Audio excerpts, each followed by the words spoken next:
Big boss കൊടുത്തിട്ടുള്ള നമ്മുടെ സാബു മോൻ്റെ ടാസ്ക് ഏകദേശം കഴിഞ്ഞിട്ടുണ്ട്.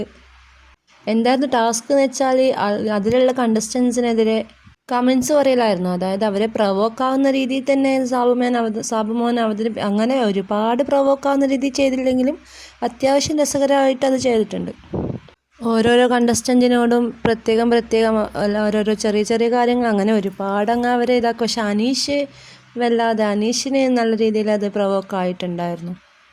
അനീഷ് കൈയൊക്കെ ചൂണ്ടിയിട്ട് സാബു മോൻ്റെ അടുത്ത് പറയുന്നുണ്ട്, പിന്നെ ഞാൻ സാബു മോൻ സാറായാലും ആരായാലും ഞാൻ പറയേണ്ടത് മുഖത്ത് നോക്കി പറയുന്നൊക്കെ പറയുന്നുണ്ടായിരുന്നു. അനുമോളെക്കുറിച്ച് പറഞ്ഞത് പിന്നെ ഭക്ഷണത്തിൽ കണക്ക് പറയുന്നൊക്കെ പറഞ്ഞിട്ടുണ്ടായിരുന്നു സാബു മോൻ. അതുപോലെ അക്ബറിനെ പറ്റി പറഞ്ഞത് ഗ്രൂപ്പിലെ ഏതെങ്കിലും ഗ്രൂപ്പ് അംഗങ്ങളൊക്കെ വീട് വിട്ട് പോയി ഒറ്റക്കായി എന്നൊക്കെ രീതിയിലൊക്കെ പറയുന്നുണ്ട്. ഈ ഒരു റോസ്റ്റിംഗ് ടാസ്ക് ശരിക്കും നല്ല രസമുണ്ടായിരുന്നു. നൂറയെ റോസ്റ്റ് ചെയ്തിരുന്നത് പഴയ കാര്യങ്ങൾ വലിച്ചിറക്കി കൊണ്ടുവന്ന് ഷോ കാണിക്കുന്നത്, അങ്ങനെ ഒരു രീതിയിലാണ് നൂറയ്ക്കെതിരെ റോസ്റ്റ് ചെയ്തിട്ടുള്ളത്. ഷാനവാസിൻ്റെ തെറിവിളിയെക്കുറിച്ചിട്ട് നല്ല രീതിയിൽ പറഞ്ഞിട്ട് ചെയ്തിട്ടുണ്ട്. ബിന്നി ഒരു പരദൂഷണക്കാരി എന്നല്ല, ബിന്നി ഒരുപാട് പറയുന്നൊന്നുമില്ല, എന്നാലും കുറച്ചൊക്കെ ഏഷണിയുണ്ട് എന്നാണ് പറയുന്നത്.